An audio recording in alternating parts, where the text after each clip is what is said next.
Hello, this sunshine is so wonderful. If you're new to the channel, my name is Hannah, and for the past year, I've been on my homesteading journey, year one. A big part of that has been food preservation.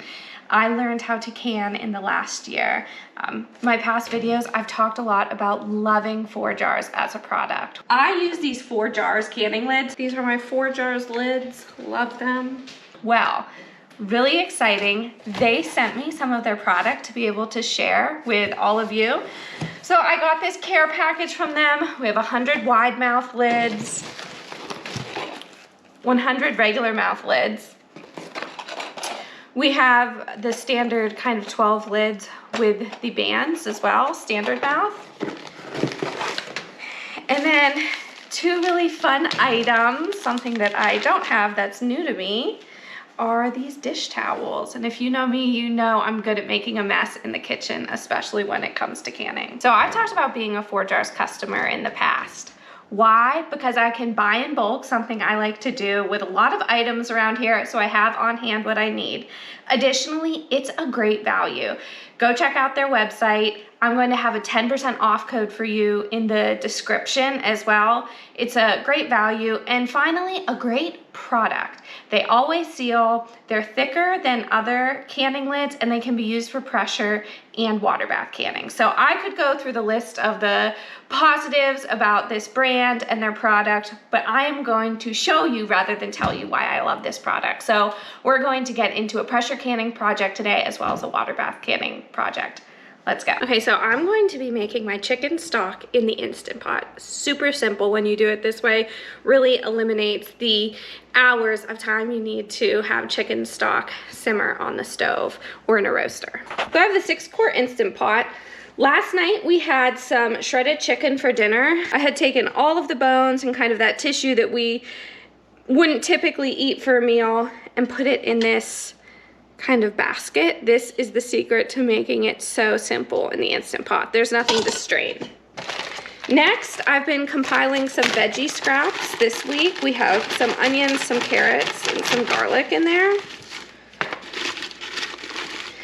Now, I also have this from the freezer. This mixture of those chicken bones, the vegetables, the seasonings. I keep in a reusable bag in the freezer. This can be used over and over and over again until there is nothing left. You want to make sure you're getting all of the nutrients out of it. This is what makes this so cost effective as well. It really eliminates your waste. So we're going to have to do a few batches of this to fill our pressure canner. So we'll let this first batch cook down with what we have fresh. To that, I'm just going to add a few bay leaves and some whole peppercorns. Spices, this is where you can really make it your own depending on what flavor you like. I like things pretty simple. And then finally, I'm just gonna go in with a dash of salt. Now we'll go fill this with water. So we're only going to fill it to the fill line, which is about 2/3 of the way full. All right, here we are. We filled that with water about 2/3 of the way. Okay, we're going to set that for 45 minutes on high pressure. We're just going to continue this process until we have enough to fill our quart jars for the pressure canner. You'll see that between batches, this is really going to cook down, and that's when we'll start to incorporate some of the extras that we keep in the freezer. All right, we are back from running errands. As you can tell, this is a very passive activity. Now, look at how cooked down.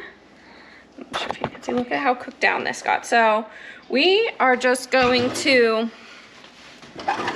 pull this out. Try to get as much of the liquid out as we can.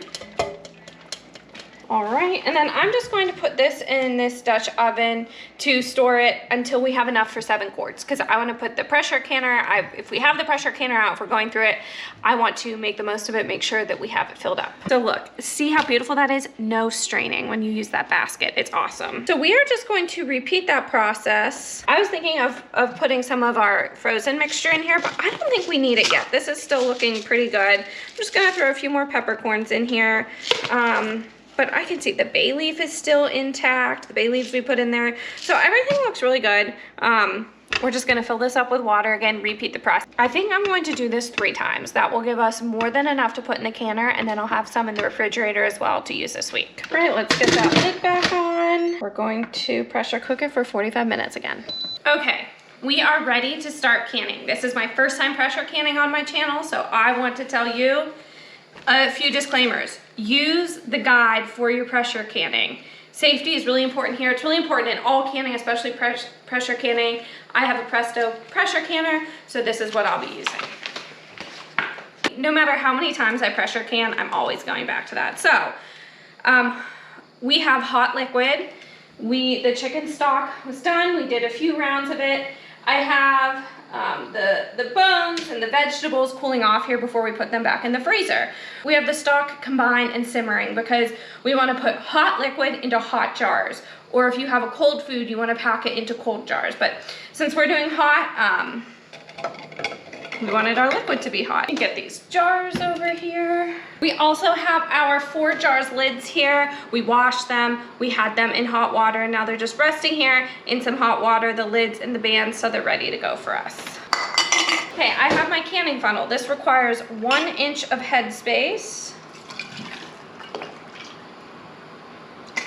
And again, anything extra, my goal is anytime I have the canner out, make the most of it, get a full batch in. But I am hoping and thinking this is going to be a little bit more than 7 quarts, so we'll have some to use this week.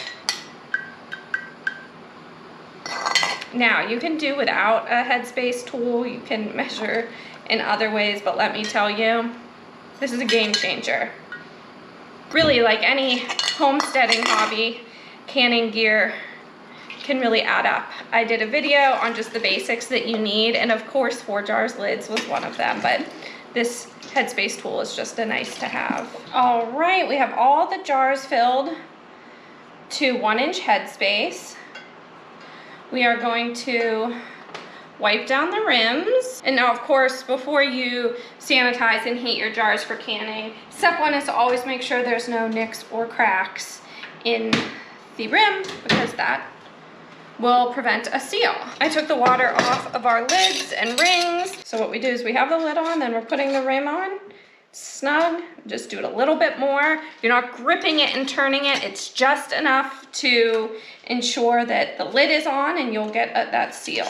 All right, it's kind of like a flick in the wrist and then 1 more. All right, we have them all sealed up. We are going to get them in the pressure canner. I have not had this out in so long. It was an overdue task. I think I'm gonna keep the canner out and do some pints this week too. It's nice to have stock in pints. So we have the weight off of it. I'm gonna get this round of stuff cleaned up, and then we're going to be back for our water bath canning project. All right, so while we have the chicken stock waiting to come to pressure, we're going to get started on our Cowboy Candy barbecue sauce. It is a favorite of ours, so I figured while I still had the ingredients for it, we will make some and put it up. Another thing is that I originally canned it in jelly jars. Sometimes when you're making a dish like barbecued pulled chicken or pork for a larger crowd, you want a whole pint of it. So I'm going to be making pints of this time. Another benefit to this is that it's a recipe that you dump everything together and heat it up. There aren't multiple steps, which is always a win for me. So we're going to start out, it calls for 2 cups of Cowboy Candy syrup. Now what Cowboy Candy is candied jalapenos. It is definitely a favorite of a lot of canners out there. There's usually a lot of juice left over. I canned the extra juice. I've used it for a marinade, but I also used it to make this barbecue. It's so good. So we'll get that in there. Oh my goodness. Next, it calls for 3 cups of tomato sauce. So we have that as well from the garden. Next up, we have a 6-ounce can of tomato paste. I did not can tomato paste. This is a product I bought off Azure, but I definitely need to open up my garden planner and note down that tomato paste is a product that I want to can in 2023. Next, we have a cup of brown sugar. This is a staple that we make here with just molasses and sugar, and I am running low, so we'll have to make another batch of that soon.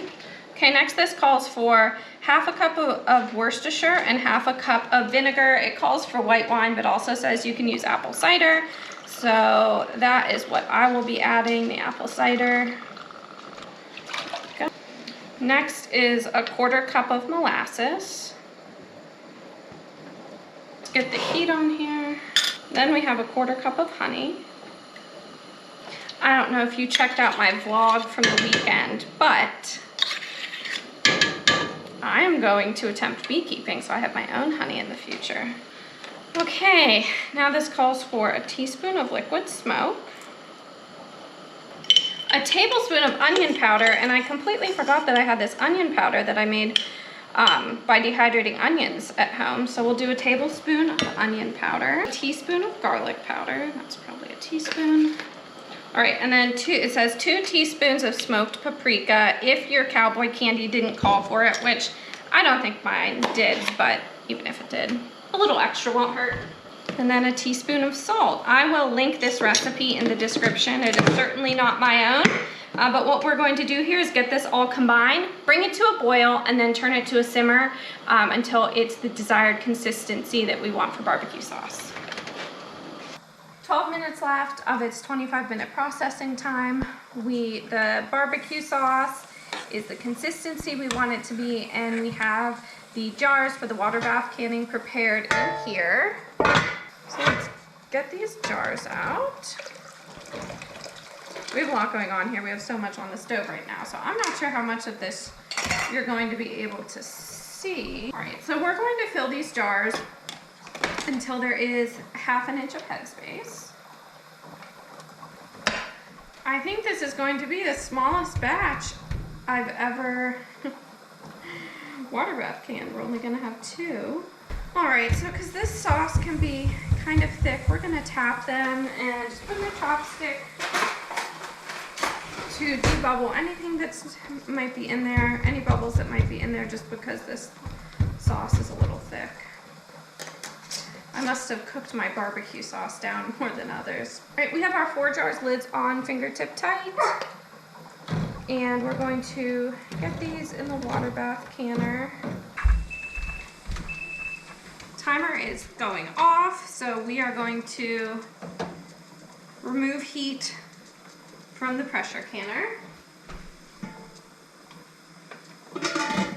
This still needs to heat up a little bit more.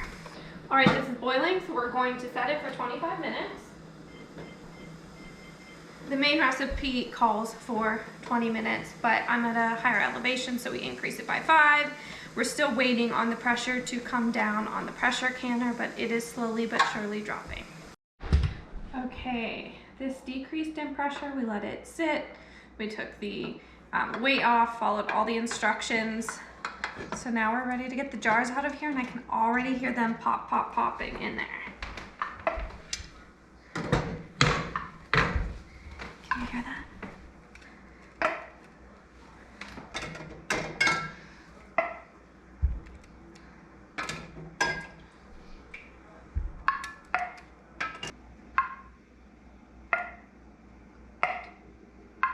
Our barbecue is done as well.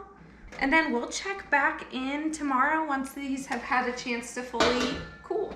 Okay, we allowed everything to cool down for 24 hours. And no surprise, we took the bands off and every single jar has a seal. These 4 jars lids stood the test of our pressure canning project as well as our water bath canning project.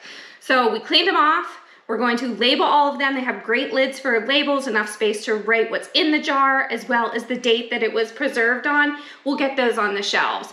I love preserving food. It's become a passion of mine. Things that I've grown here on the homestead or sourced locally, I'm able to preserve those, make them shelf stable, and use them anytime. 4 jars allows that to happen. This is foolproof. You always get a seal. So these are things I always keep on hand. My barbecue sauce, my chicken stock, and my 4 jars canning lids. Go check these lids out yourself. Use code Hannah10 at 4 jars for 10% off. And check out these recipes. They'll be in the description as well. We'll see you back next time.